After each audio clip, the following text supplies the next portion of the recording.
Welcome back to Southeast Asia Radio. This week, I'm joined by a special guest co-host and Southeast Asia program intern, Gemma King. Lauren is away in Japan this week, but don't worry, she'll be back for our next episode. Thanks, Japhet. I'm excited to be here. This week, we'll cover updates on former Philippines President Rodrigo Duterte's arrest and impending trial at The Hague, and US visa bans for Thai officials. We'll also cover Trump's proposed travel bans on Southeast Asian countries and recent flooding in Jakarta. Today is March 20th, 2025. This week, Greg and Elina are joined by Evan Laksmana to discuss Indonesia's foreign policy under President Prabowo Subianto. Before that, let's start with our headlines.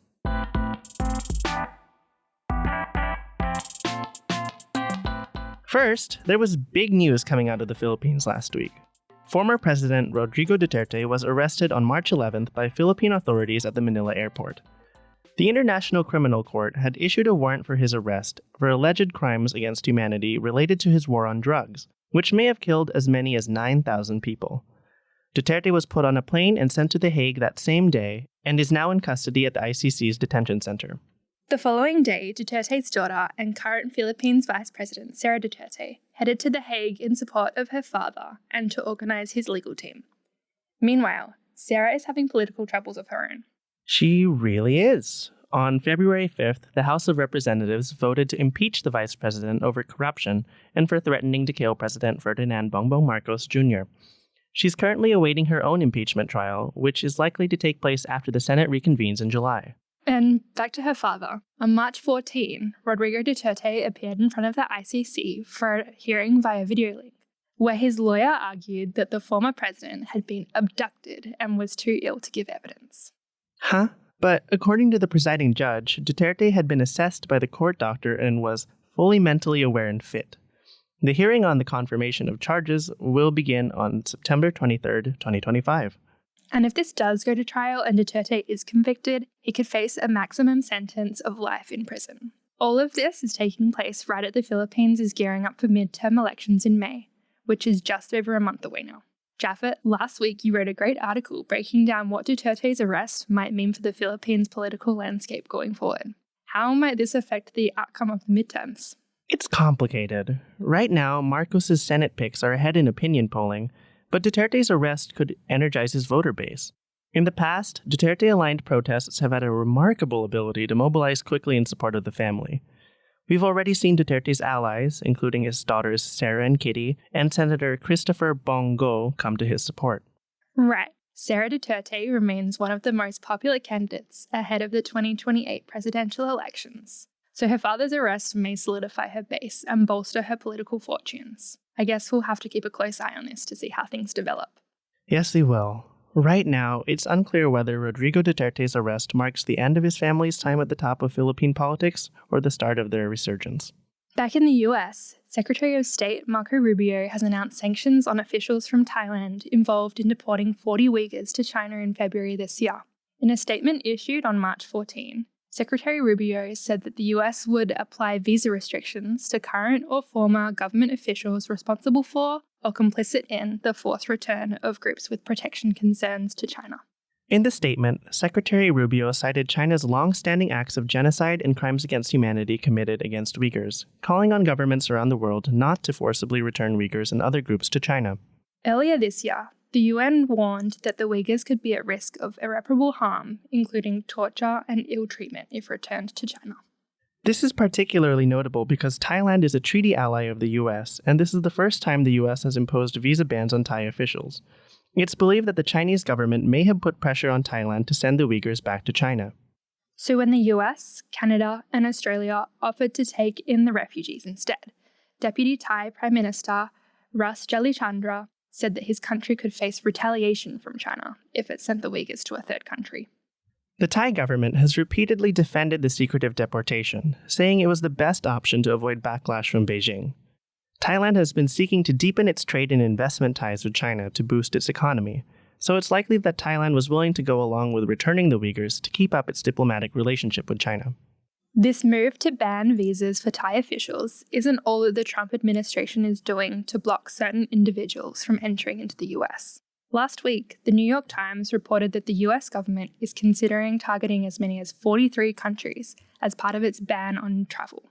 Diplomatic and security officials have reportedly put together a list of countries facing restrictions on entering the US, categorizing them into 3 levels of restriction. That's right. Countries in the red category, including Afghanistan, Iran, and North Korea, could be banned from all travel into the US. Countries in the orange category could have visas sharply restricted, meaning citizens of countries in this category would also be subject to a mandatory in-person visa interview. In Southeast Asia, Laos and Myanmar have been put in the orange category, alongside countries like Russia and Pakistan. And those countries in the yellow category would have 60 days to address concerns over things like inadequate security practices for issuing passports or selling citizenship to people from banned countries. Cambodia has been placed in the yellow category, alongside 21 other countries, including Zimbabwe, Vanuatu, and the Democratic Republic of Congo. The development of this list follows the issuing of an executive order by President Trump on his first day in office, requiring the State Department to identify countries with deficient screening information that would warrant suspension on admission into the U.S. of nationals from those countries. The list is due to be handed over to the White House this week. It also seems like the list could be subject to change before it goes to the administration, so a country's category may change before it's finalized. It's not yet known exactly when the ban would go into effect, or how it might impact nationals of these countries already in the US. Finally, Jakarta and its surrounding cities were hit by severe flooding last week caused by extreme rainfall, displacing over 120,000 people and killing a young child. Heavy rainfall over several days overwhelmed Jakarta's drainage system, causing floodwaters to reach about 2 meters, or 7 feet. Jakarta has struggled with flooding for a long time, largely due to the city's infrastructure and urban planning. According to the Indonesian National Research and Innovation Agency, annual flooding in Jakarta costs the economy about $186 million, and the flooding is only likely to get worse due to climate change. The Indonesian Air Force is now using cloud seeding to help mitigate the heavy rainfall in Jakarta, which involves releasing salt into clouds to trigger rain. It aims to steer rainfall away from flood-hit areas or limit heavy rainfall by releasing it little by little. A massive cleanup is now underway in Jakarta and surrounding areas to help get residents back on their feet. In the long term, new Jakarta Governor Pramono Agung has launched 5 programs to tackle flooding within the first 100 days in office. And those are the headlines. Did we miss anything you wanted to hear about? If so, please write us at scaradio@csis.org or DM us on your favorite social media platform. Up next, Greg and Elina's conversation with Evan Laksmana. Stay tuned.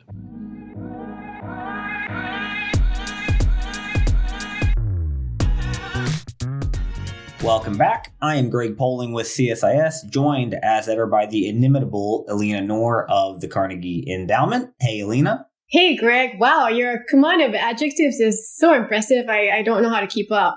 I do my best. This is the only part of the script that I write, actually, every 2 weeks. And joining us today is a returnee, a recidivist, Evan Laksmana. Evan is a senior fellow at IISS in Singapore and one of the many hands behind Shangri-La Dialogue each year. But the reason we brought Evan on today is because you've got a recent article for IISS on the Prabowo presidency. And I realized we haven't actually talked about Prabowo's policy on the podcast yet. We talked about Prabowo the man and how he became president. So, Evan, you wrote an article, I think, provocatively titled, though I know sometimes maybe you don't get to pick the title, Is Indonesia Sleepwalking into Strategic Alignment with China? Why don't we start there? Is Prabowo sleepwalking Indonesia into strategic alignment with China? Yeah, I think the metaphor, conveys my skepticism that there is a well-developed and robust strategic policy-making ecosystem that are, supporting or strengthening Prabowo's international impulses. As we've seen, I think in the last few months, and actually before that when he was defense minister, his foreign travels, his engagement tend to be very much driven by what he believes to be how things should be as a matter of instinct and his sense of the way things are. But oftentimes the follow-up that comes afterwards has been a bit tricky. So now as president, I think it's the reverse, right? Which is, are these international visits and engagement well prepared in advance? Are there specific documents, policy processes that come into play?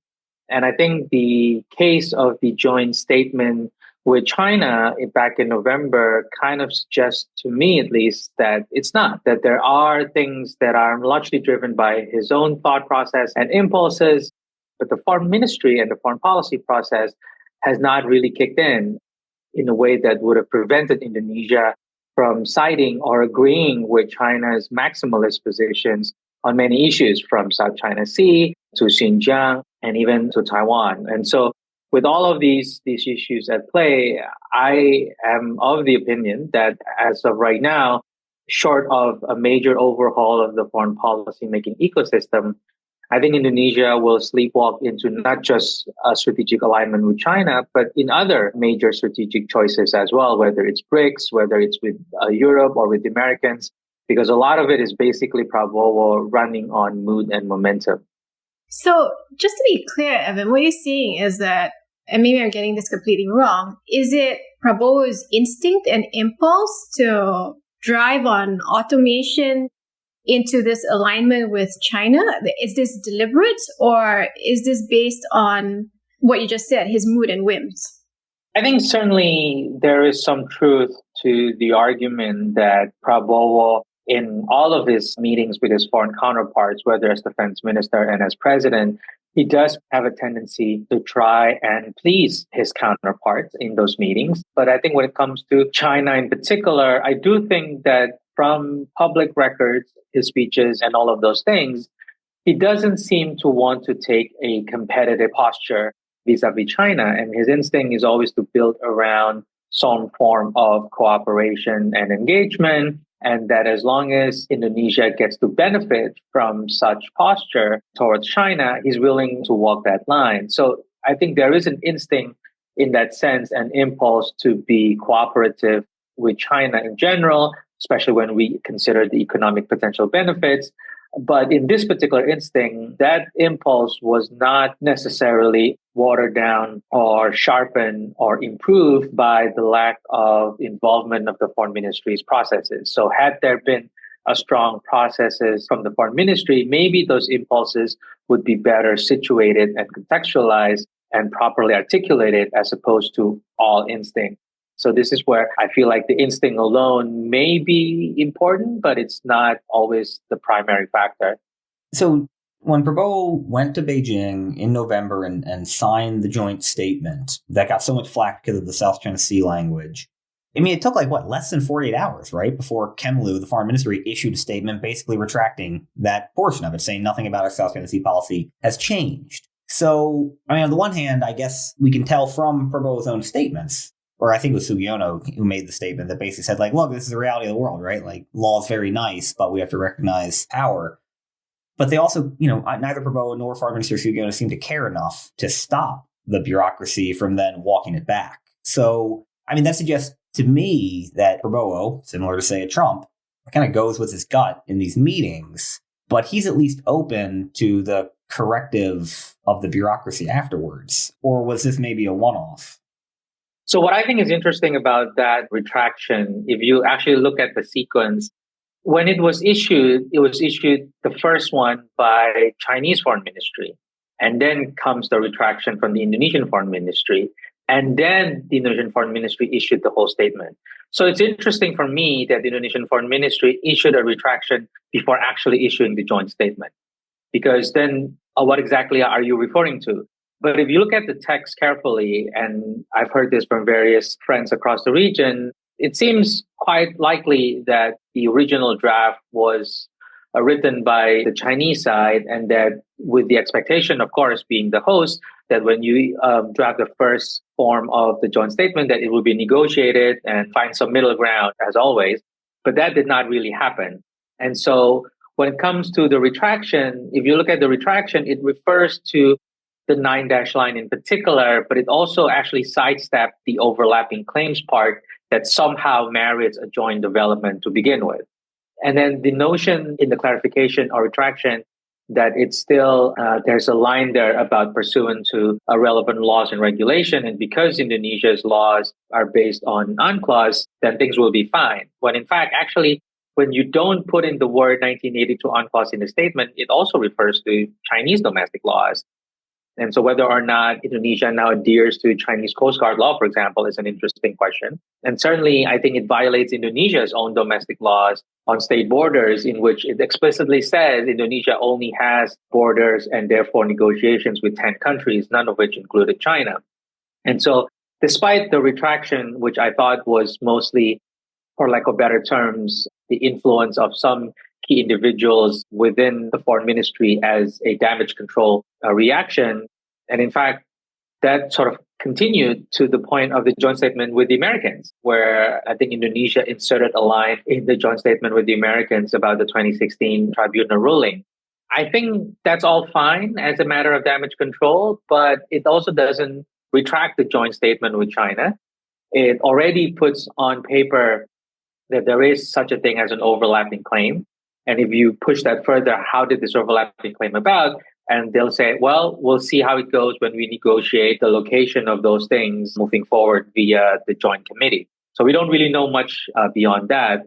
I think right now there is perhaps a shock reaction towards how the rest of the world has responded to that joint statement. I think the current foreign minister has been a bit more willing in the last month or two to bring in the foreign ministry a little bit more, not yet as full as we would like, but there's a bit more learning process happening. But as you say, at the end of it, Prabowo will double down on his instincts, just like his instincts on Ukraine, for example, that he kept believing that he made the right idea and the right proposal. And so in this same logic, in his mind, as long as Indonesia doesn't lose an inch of its sovereign rights, cooperative positioning on China, even if it means undermining our fellow Southeast Asian states in the process, he doesn't seem to particularly care about that part. So that for me is the more worrying part, that he knows now that what transpired was not ideal, but he simply did not care. Do you think this is just, it boils down to rookie mistake, whether it's on the part of Prabowo or Sugiono? The foreign policy or bureaucracy of foreign ministry wasn't able to override some of these missteps. Do you foresee this happening again, or has a lesson been learned? I think, to be honest, the discussion about some form of joint development is not new. It didn't happen before the meeting. It happened during the transition period. I want to say around April, May, or June. So it was discussed for several months, at least before the trip to Beijing. So it's not new information per se. But of course, as you say, the foreign ministry was not in a position to influence the transition, let alone the new administration. The standing of the foreign ministry within Prabowo's team and the defense establishment in general, shall we say, less than on solid ground. And so I think there is a difficulty for the foreign ministry to overcome that lack of strong standing within the administration.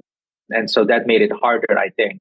It's not a rookie mistake in the sense that the foreign ministry were completely unaware or that they did not try to shape, but they just did not have the pull to make those inputs and those voices heard.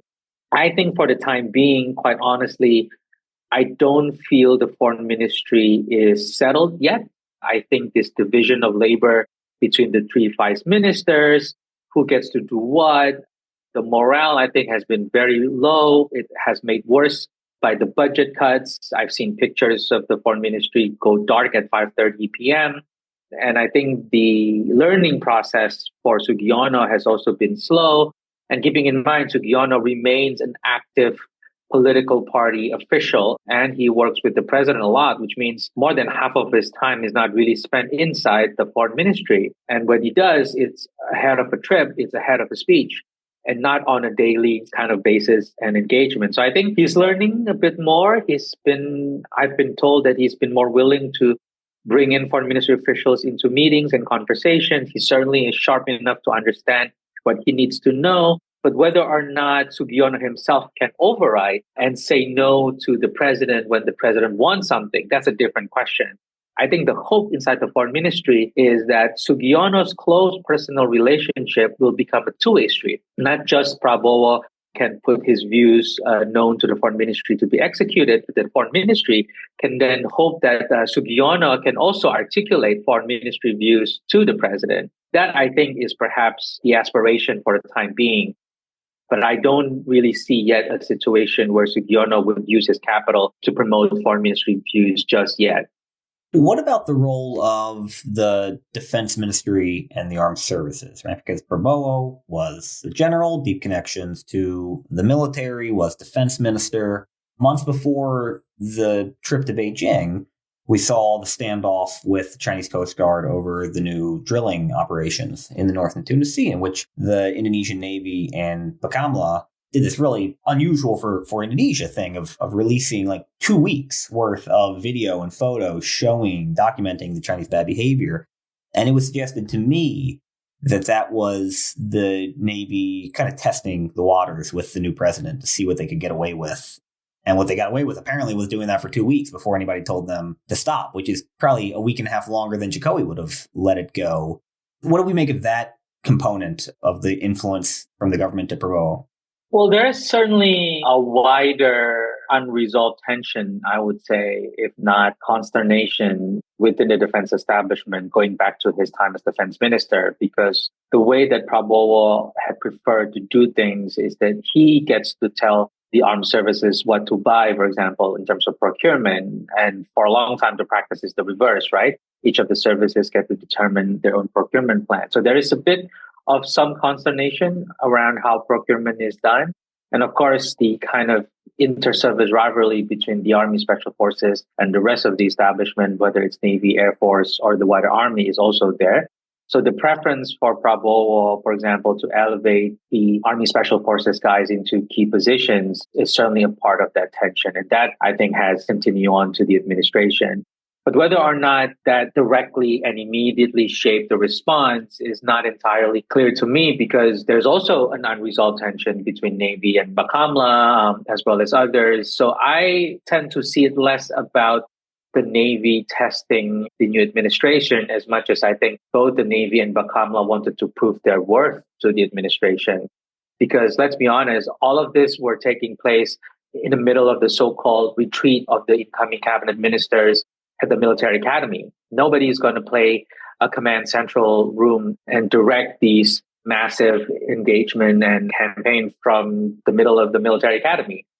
So I'm not convinced that there was a strategic preconceived plan coming from the top of the administration. I think it was a reaction from folks on the ground, or I guess on the water at the time, and whether or not this relates to the broader need to prove their worth to the incoming administration. I do think that right now there is perhaps, for lack of a better term, a fear factor within the defense establishment where, yes, we may disagree with how things are being told to us in terms of procurement, in terms of policy and all of these things, but there is no way that we are going to challenge the president's authority. And so I feel like the way that this particular government is run more broadly, not just in terms of the defense establishment, it's ultimately a special forces regime, how the discipline is imposed, how the structure is designed. And so I feel like the role of the army in particular will grow,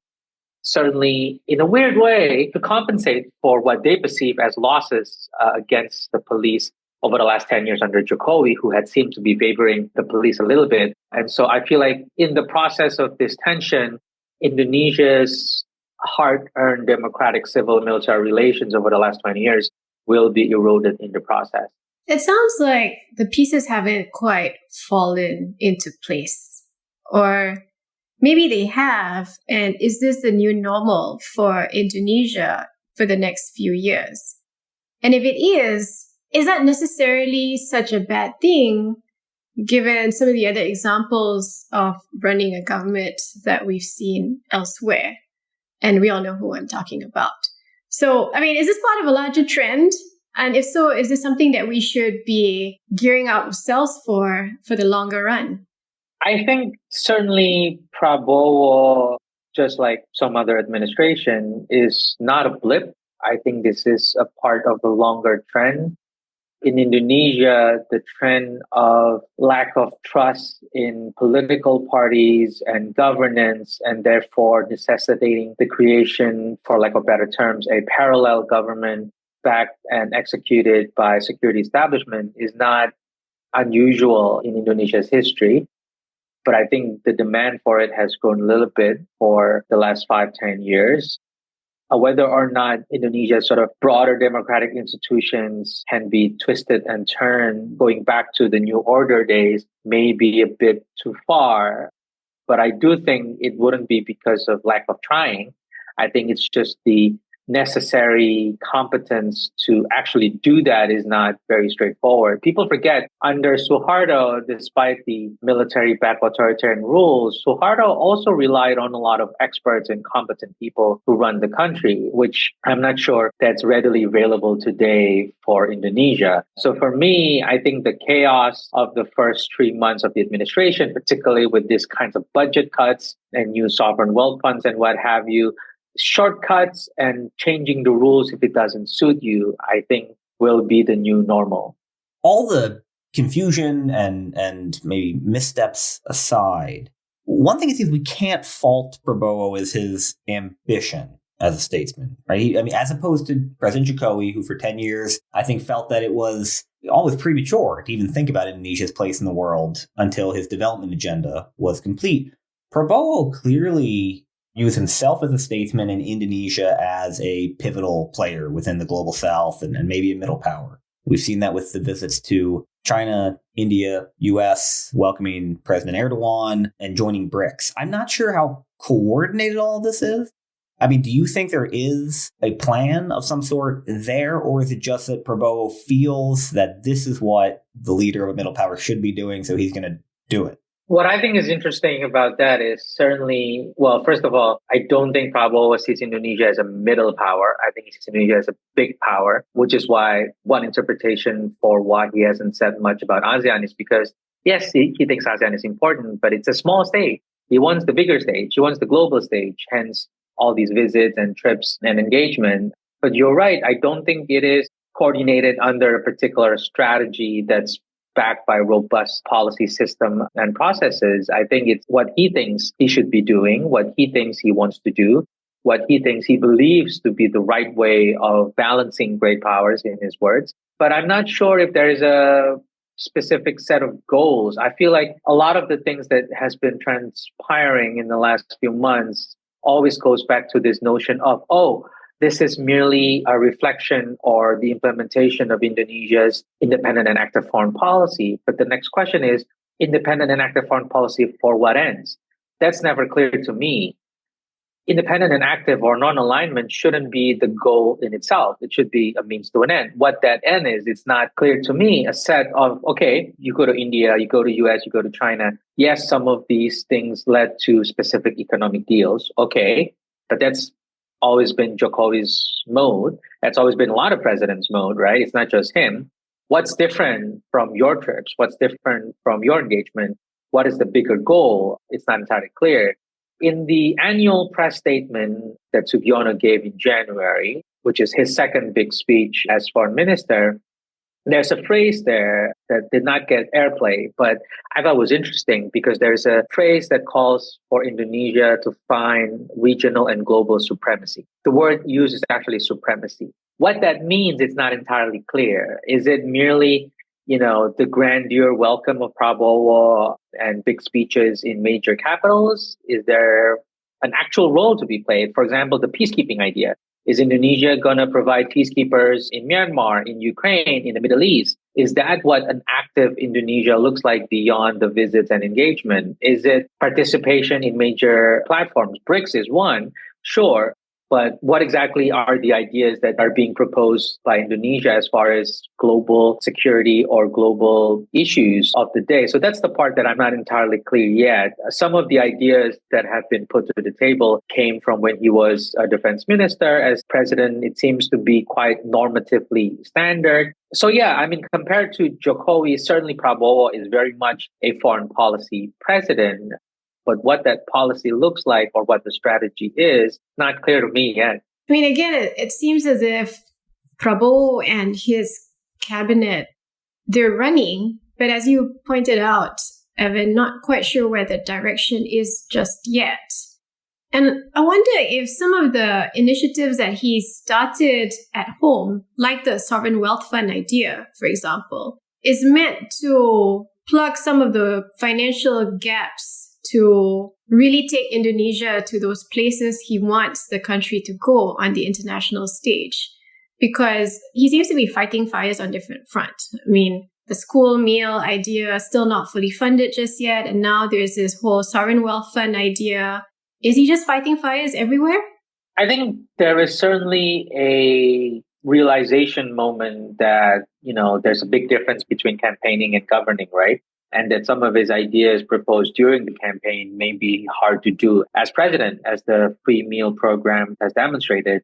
And the fact that there's massive budget cuts across the board to support what is ultimately a social welfare spending program like the free meal that has been painful for the government and for the people who has to suffer some of the immediate short-term consequences. Now, on the sovereign wealth fund, the debate in Indonesia is certainly what is known as the juncture. Are we heading towards 1MDB or are we heading towards Temasek? That's sort of been the debate because, let's face it, the way that the board is structured, the way that the historical track record of Indonesia's projects like this, in terms of corruption risk and all of those things are not very encouraging, right? But what I think is interesting is that what you pointed out, that there is a sense of we need to fix things, but we are hindered by all kinds of structural issues. Let me create new platforms to address these things. And so the financing of the sovereign wealth fund and how that financing could be used for investment in AI, in nickel, and in other aspects domestically is where there could be an optimistic twist to that, which is to get around the issue of fiscal space and budget and foreign debt and all of that. Let me create a new source of funding that would help me get things done. The issue isn't the intention. The issue is the execution, as always. And in fact, as we all know, that old phrase, the road to hell is paved with good intentions, could come here because I do think, just like his foreign policy instincts, his domestic policy instincts are also not wrong. Indonesia does have a problem with nutrition, on social welfare spending. There's an issue on housing, SMEs, and all of this. So there's a lot of these domestic social welfare issues. So if Jokowi was the infrastructure president, I think Prabowo is a social welfare kind of presidency. There's certainly a lot of issues with those kinds of financing. But the execution, I wonder if there's no stronger safeguards in place that the execution could literally go off the rails. We're going to have to stop the conversation there. Evan, thanks so much for joining us. Elina, until next time, and to all of you, thank you for listening. We'll be back in 2 weeks with the next episode of Southeast Asia Radio.